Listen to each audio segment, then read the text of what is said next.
दोस्तों don't fear, सारे doubt होंगे क्लियर क्योंकि ये जय हिंद दोस्तों। आज हम पैसेज की सीरीज में आगे बढ़ते हुए लेके आए हैं आपके लिए पार्ट 5, पैसेज पार्ट 5, ठीक है ना, यानी कि 5वीं वीडियो पैसेज में लगातार। और यहां पे आज हम बात करने वाले हैं प्रेजेंट परफेक्ट टेंस के बारे में, ठीक है ना, प्रेजेंट परफेक्ट टेंस के बारे में थोड़ा इसके बारे में बात कर लेते हैं यहाँ पे। तो प्रेजेंट परफेक्ट टेंस जो होता है इसका मतलब होता है, परफेक्ट का मतलब होता है बिना कमी के, यानी कि शुद्ध, ठीक है, पक्का, पूरा, ठीक है। तो यानी कि मतलब इसमें जो काम हो रहा होता है, यानी कि जो काम होता है वो ऑलरेडी हो चुका होता है। जैसे कहेगा कि मतलब मैं घर जा चुका हूं, ठीक है। जैसे यहां पे आएंगे, इसमें पहचान की बात करते हैं, प्रेजेंट परफेक्ट टेंस की पहचान की अगर हम बात करते हैं तो प्रेजेंट परफेक्ट टेंस में क्या होता है, चुका है, चुकी है, चुका हूं तथा चुके हैं, ठीक है ना। तो यहां पर जो ये सारी चीजें आती हैं पहचान में होता है, सेंटेंस के लास्ट में जो चुका है, चुकी है, चुके हैं या चुका हूं ये वर्ड आएगा। जैसे एग्जांपल के तौर पर मैं खाना खा चुका हूं, मैं खाना खा चुका हूं। अब जरा देखेंगे आप, यहां पे खा चुका हूं लास्ट में क्या आ गया, चुका हूं, ठीक है। चलो आगे देखते हैं। वह सब मेला से घर जा चुके हैं, वह सब मेला से घर जा चुके हैं। तो यहां पे लास्ट में आप देखोगे यहां पे भी चुके हैं आ गया, ठीक है, यानी कि चुका हूं, चुके हैं, है ना। अब इसके बाद जब यहां पे हम पहचान की बात कर लिए, जब भी इस तरीके का सेंटेंस मिलेगा हम आंख बंद करके बोलेंगे फटाक से, आंख चीटिंग नहीं करनी है, ठीक है ना, चीटिंग नहीं, आंख बंद करके बोलना पूरी तरीके से कि प्रेजेंट परफेक्ट टेंस है, ठीक है। चलिए देखते हैं, यहां पे आ जाएंगे सहायक क्रिया के बारे में आप बात करोगे तो सहायक क्रिया इसमें दो ठौरे होती है, ठीक है ना। अभी जैसे प्रेजेंट इंडेफिनिट पढ़े थे उसमें डू और डज आ रहा था, ठीक है ना, एक वचन के लिए बहुवचन के लिए अलग अलग। और इसमें प्रेजेंट कंटीन्यूअस टेंस पढ़े थे तो उसमें इज, एम, आर आ रहा था, ठीक है ना, किसके लिए कौन सा लगता है, क्या लगता है, अलग अलग, ठीक है। चलो जो लोग वो वीडियो नहीं देखे हैं वो पीछे जाके जो है वीडियो देख लेंगे चैनल पे, या फिर डिस्क्रिप्शन में लिंक यहाँ पे नीचे दे देंगे, यहाँ से आप जो है वीडियो को जाके देख सकते हैं। चलिए यहाँ पे देखेंगे तो इसी तरीके से इसमें आपका आ रहा है हैज और एक आ रहा है हैव, ठीक है ना, एक हैज एक हैव। यहाँ पे एक सहायक क्रिया हैज है, और हैज जो होता है ये क्या होता है, एक वचनकर्ता के साथ यूज होता है। और एक वचनकर्ता यहाँ पे हम एक बार फिर से समझा दे, ही, सी, इट या फिर कौन बबुआ का नाम हो गया। यहाँ पे ही और सी, इट का मतलब होता है वह, जैसे वह घर जा चुका है, वो खाना खा चुका है, ठीक है ना, वो पढ़ाई कर चुका है, वो लंदन जा चुका है, ठीक है ना। इस तरीके सेंटेंसेस जब आएंगे यहाँ पे तो यहाँ पे वह आएगा, ठीक है। या फिर राम श्याम, है ना, या राम जो है सो चुका है, ठीक है, श्याम गाना गा चुका है, इस तरीके के सेंटेंस यहाँ पे नाम आ जाएगा। तो इनके साथ आप क्या लगाओगे, हैज, जैसे क्या लगा दोगे, he has, she has, it has, या फिर किसी का नाम राम हैज, ठीक है ना। इस तरीके से यहाँ पे आप इनको लगा दोगे तो यहाँ पे जो आपको आसानी होगी, इसलिए यहाँ पे हम बता दिए, तो यहाँ पे आप इस तरीके से लगा सकते हैं। आगे आएंगे, यहाँ पे हैव आता है। हैव जो होता है ये बहुवचनकर्ता के लिए आ रहा है, बहुवचनकर्ता, ठीक है ना। बहुवचनकर्ता में आपका कौन सा आ रहा है, आई यानी कि मैं, ठीक है, यू यानी कि तुम सब, बी यानी कि हम सब, दे वह सब, ठीक है। इन सब के साथ जो आप क्या लगाओगे, हैव लगाओगे। जैसे वो सब खाना खा चुके हैं, वो सब घर जा चुके हैं, हम सब पढ़ाई कर चुके हैं, ठीक है, मैं खाना खाकर सो चुका हूं, ठीक है। तो इस तरीके सेंटेंस से जाएगा तो यहां पे आप क्या लगाओगे, आई के साथ क्या लगाओगे, I have, you have, we have, they have, ठीक है ना। इस तरीके से आप जो यहां पे इसको लगाते जाओगे, ठीक है। चलिए आगे देखते हैं। अब भाई जब हमने बात कर लिया, पहचान की बात कर लिए, इसके बाद यहाँ पे एक सहायक क्रिया के बारे में बात कर लिए। अब हम बात करते हैं मुख्य क्रियाओं में कौन सा परिवर्तन करते हैं। तो मुख्य क्रिया यानी कि आपका वर्ब जो होता है, वर्ब का थर्ड फॉर्म लगता है ना, third form of the verb, यानी कि मतलब क्या, जैसे यहाँ पे गो है तो गो का थर्ड फॉर्म क्या हो गया, गॉन हो गया, ठीक है। रीड का थर्ड फॉर्म आपका क्या होता है, रीड ही होता है, ठीक है ना। यहाँ पे गो, वेंट, गॉन, रीड, रीड, ठीक है ना। ऐसे वांट का क्या हो जाएगा, वांटेड हो जाएगा। क्राई का क्या हो जाएगा, क्राइड हो जाएगा। यानी कि इस तरीके से आप जो है इनको थर्ड फॉर्म आपको याद करना पड़ेगा। अब भाई हमको तो हमारे हिसाब से जो है हमको ये जो है इस तरीके का सेंटेंस जो होता है, यानी कि प्रेजेंट परफेक्ट टेंस, भाई एकदम मतलब एकदम स्माइली फेस लग रहा है, जान लीजिए, मतलब हमको अच्छा लगता है भाई, ये सेंटेंस करने में हमको सबसे ज्यादा मजा आता है, बहुत एकदम आसान लगता है हमको, ठीक है। तो यहाँ पे जो आपको बस थोड़ा सा क्या करना पड़ेगा, थोड़ा सा आपको इत्तू सा थर्ड फॉर्म याद करना पड़ेगा। और थर्ड फॉर्म याद करने का हम तरीका भी, ट्रिक भी किसी वीडियो में हम बता देंगे, आप कमेंट करके हमें बताइएगा। तो यहाँ पे आप थोड़ा सा थर्ड फॉर्म यहाँ पे देख लेंगे, ठीक है ना।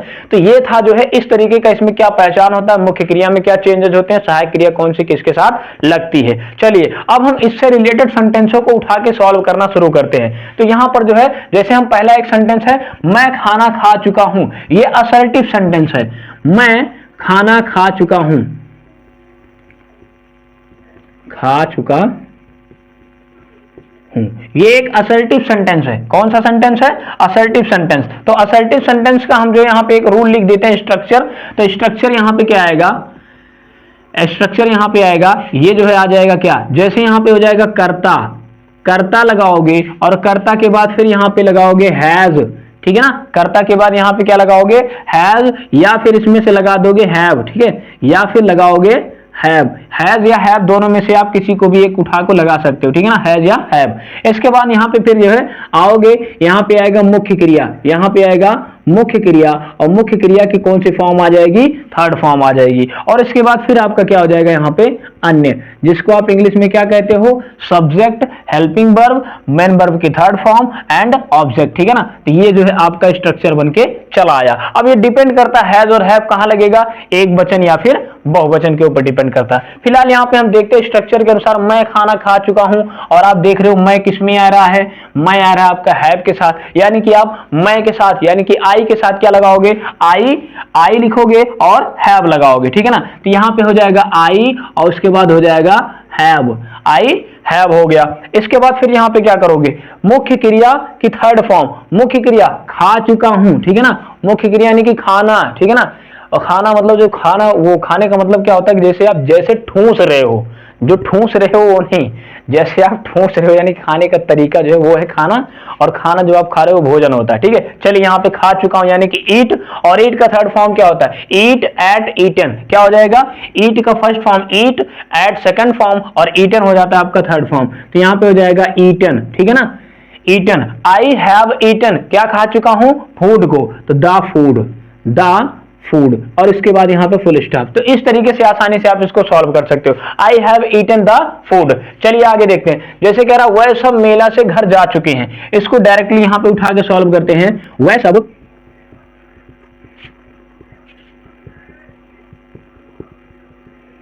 मेला से घर जा चुके हैं, ठीक है। वह सब करता कौन है, वह सब, और वह सब क्या होता है, दे, और दे के साथ क्या लगता है हमेशा, हैव, दे हैव वाली सीरीज में आ रहा है, यानी कि आपका दे हैव हो जाएगा। तो यहां पे आप कर्ता के साथ यानी कि दे, और दे के साथ क्या लगाओगे, हैव, तो दे हैव हो जाएगा, ठीक है ना। जा चुके हैं, मुख्य क्रिया क्या है, जा चुके हैं, ठीक है ना, यानी कि जब जा चुके हैं, जाना की अंग्रेजी होता है गो, और गो का थर्ड फॉर्म क्या होता है, गॉन, ठीक है ना। यहां पे जैसे यहां पे लिख ही दिया गया है, गो का थर्ड फॉर्म होता है गॉन। तो यहां पे आपका कर्ता हो गया, सहायक क्रिया हो गई, और मुख्य क्रिया की थर्ड फॉर्म, यानी कि मुख्य क्रिया आपका जा चुके हैं, तो यहां पे गो है, गो का हो जाएगा गॉन। गॉन, कहां जा चुके हैं, घर, ठीक है ना, घर जा चुके हैं, कहां से, मेला से, ठीक है ना। तो they have gone to the home, to the home, यानी कि वह सब घर जा चुके हैं, कहां से, from the fair, from the fair, F A I R वाला मेला, ठीक है ना। फेयर मीन्स होता है मेला, फ्रॉम माने से, होम माने घर, टू माने को, यानी कि दे हैव, ठीक है, they have gone to the home from the fair, यानी कि वह सब जो है मेले से घर जा चुके हैं, ठीक है। इस तरीके से यहाँ पे हम असर्टिव सेंटेंस का यहाँ पे आप जो स्ट्रक्चर इसको जो है हाईलाइट कर दे रहे हैं, इसको, इस स्ट्रक्चर को आपको जो यहाँ पे नोट कर लेना है, ये मोस्ट इंपॉर्टेंट स्ट्रक्चर है, ठीक है ना। इस तरीके से कि आपको जो है पैसेज बनाने में ये काम आएगा। चलिए अब इसको थोड़ा सा एज करते हैं, उसके बाद आगे बढ़ते हैं।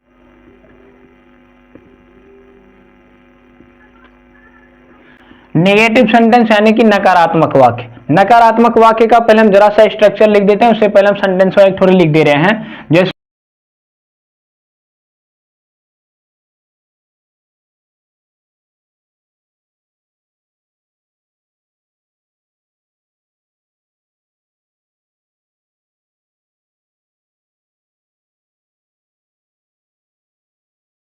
चलिए यहाँ पे नेगेटिव सेंटेंस जैसे हम सब नहीं पढ़ चुके हैं, हम सब नहीं पढ़ चुके हैं। रोहन और मोहन जो है ये दिल्ली नहीं जा चुके हैं, और राम बैग को धक्का नहीं दे चुका है, यानी कि धकेल नहीं चुका है। चलिए आगे देखते हैं। इसमें इसका अगर हम स्ट्रक्चर की बात करें तो स्ट्रक्चर में क्या आ जाएगा, स्ट्रक्चर में आपका आ जाएगा, पहले आप जहां पे आप सहायक क्रिया लगाते थे असर्टिव वाले में, जहां पे सहायक क्रिया लगा रहे थे, सहायक क्रिया के जस्ट बाद ही आपको लगा देना है नॉट।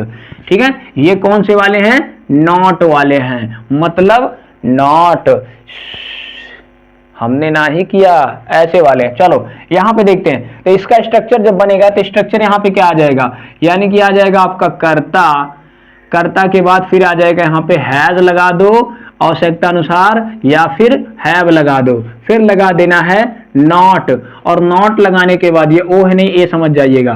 नॉट लगाने के बाद यहाँ पे जो आपका मुख्य क्रिया आएगी, यानी कि मेन वर्ब, मुख्य क्रिया में आपको लगा देना है थर्ड फॉर्म मुख्य क्रिया का, और इसके बाद यहाँ पे आपका कर देना है अन्य।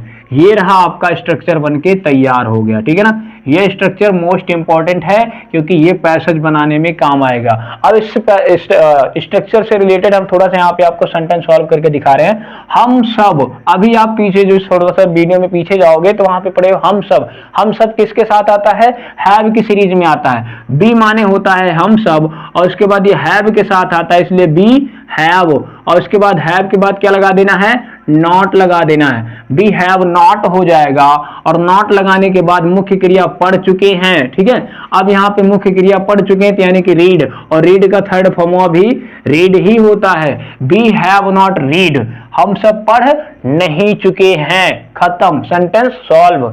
आगे देखते हैं, अगला देखो, नहीं समझ में कोई दिक्कत नहीं। कह रहा रोहन और मोहन, हाँ ये थोड़ा सा नया हो गया क्योंकि रोहन और मोहन दिल्ली नहीं पहुंच चुके, दोनों लोग साथ में ही दिल्ली जा रहे हैं, और जब एक से अधिक लोग हो जाते हैं तो वो हो जाता है आपका बहुवचन, और जब बहुवचन हो जाता है तो रोहनवा और मोहनवा मिलके क्या हो गए, बहुवचन, और रोहन और मोहन मिल जाएंगे तो यहां पे लिखेंगे रोहन, रोहन एंड मोहन। इसके बाद में यहां रोहन एंड मोहन के बाद क्या लगेगा भाई, ये भी मिलके बहुवचन हो रहे हैं तो सहायक क्रिया कौन सी लगेगी, हाँ बहुवचन की लगेगी, यानी कि हैव लग जाएगा, सहायक क्रिया हैव लग जाएगी, और इसके बाद फिर क्या हो जाएगा, नॉट हो जाएगा। रोहन एंड मोहन नॉट पहुंच चुके हैं, पहुंचना की अंग्रेजी होता है रीच, रीच मीन्स होता है REACH वाला रीच, रीच मीन्स होता है पहुंचना, रिच वाले मान लो धनवान वाला। रीच का इसमें थर्ड फॉर्म लगा दो, ED लगा दो, काम खत्म, थर्ड फॉर्म लगाओ ED हो गया।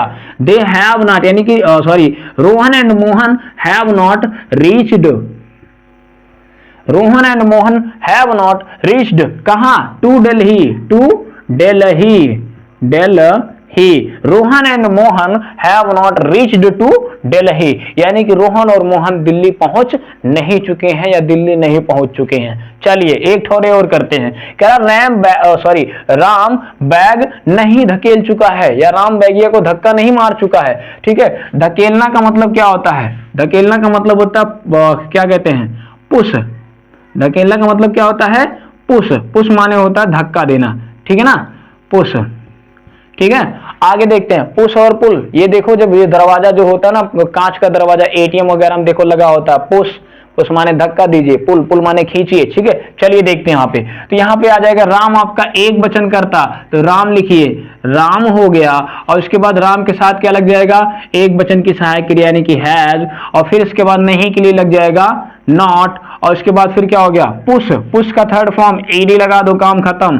ठीक है ना, तो यहाँ पे हो जाएगा pushed, Ram has not pushed, यानी कि राम सॉरी अभी बैगवा बचा हुआ, the bag, the bag, Ram has not pushed the bag, यानी कि राम बैग को धक्का नहीं मार चुका है या राम बैग को धकेल नहीं चुका है। ठीक है, इस तरीके से यहाँ पे नेगेटिव सेंटेंस यहाँ पे बन जाएगा। तो आपका मेन फोकस होना चाहिए स्ट्रक्चर पे, और स्ट्रक्चर अगर आपका तैयार हो गया तो यहाँ पे जो है आप आसानी से सॉल्व कर सकते हो चुटकियों में। ठीक है ना, ये रहा आपका स्ट्रक्चर, इसको आप नोट कर लीजिए। ठीक है, चलिए आगे बढ़ते हैं। इंट्रोगेटिव सेंटेंस, इंट्रोगेटिव सेंटेंस पे जब आप आ जाओगे तो यहाँ पे इंट्रोगेटिव सेंटेंस के हम यहाँ पे स्ट्रक्चर के बारे में बात कर लेते हैं, थोड़ा सेंटेंस के बारे में।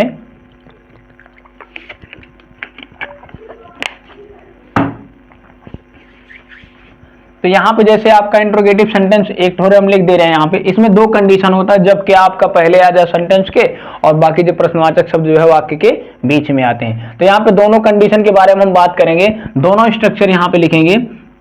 पहला है जैसे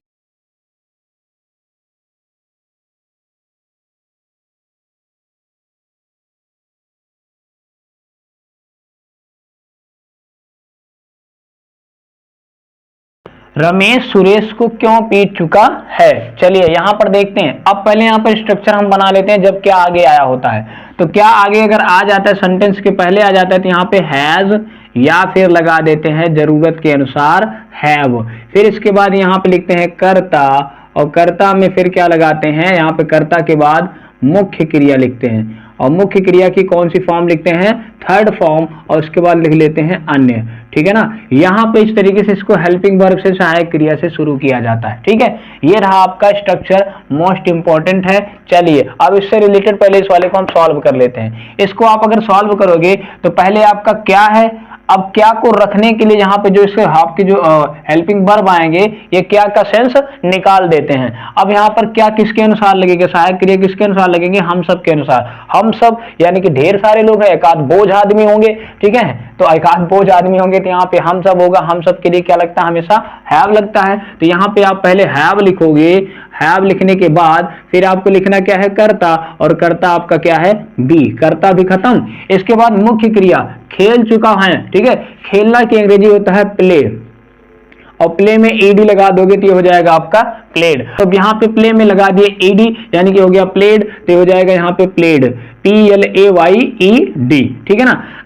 सॉरी, हैव बी प्लेड क्या, द मैच। ठीक है ना, यहाँ पे question mark, have be played the match, आपका मेन वर्ब का थर्ड फॉर्म हो गया, और इसके बाद यहाँ पे आपका अन्य भी हो गया, द मैच। ठीक है, तो have be played the match, इस तरीके से यहाँ पे सेंटेंस को हमने सॉल्व कर दिया। चलिए आगे देखते हैं, इसका स्ट्रक्चर बनाते हैं। ठीक है ना, इसका स्ट्रक्चर बनाते हैं जब आपका जो है यहाँ पे आपका प्रश्नवाचक शब्द जो है वाक्य के बिचवा में आया हो। जैसे यहाँ पे बिचवा में आ गया क्यों।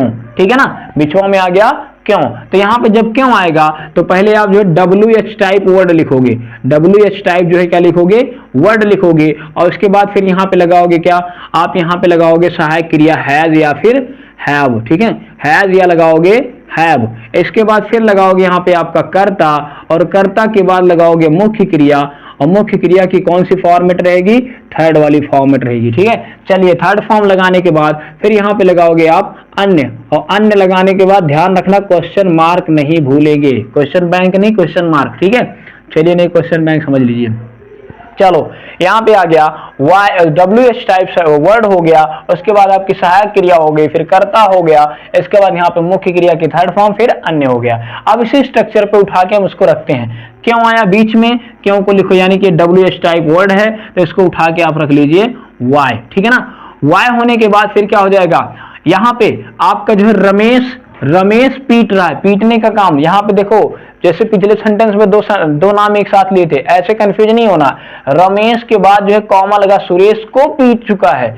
रमेश जो है पीट रहा, हुमच के मार रहा है, ऐसे उंगली ऊंची करके घुसंड मार रहा है उसके पीठ पे। ठीक है, चलो तो यहाँ पे जो क्या हो रहा है, ये सुरेश को पीट रहा है, तो रमेश अकेले पीट रहा है सुरेश को, और मार खाने वाला कौन है, सुरेश है। तो यहाँ पे रमेश जो है एक वचन करता है, और एक वचन करता के साथ हमेशा क्या लगता है, हैज। तो यहाँ पे सहायक क्रिया हैज लग जाएगी, और उसके बाद यहाँ पे रमेश को लिखेंगे, तो यहाँ पे हो जाएगा रमेश, तो यहाँ पे हो जाएगा वाई हैज रमेश पीट चुका। पीटना का अंग्रेजी होता है बीट, पीटना का अंग्रेजी क्या होता है, बीट, और बीट में EN लगा देंगे तो हो जाएगा बीटन। ठीक है ना, ED नहीं EN, बीटन। तो यहाँ पे हो जाएगा वाई हैज रमेश, उसके बाद में मुख्य क्रिया की थर्ड फॉर्म, तो बीटन हो जाएगा।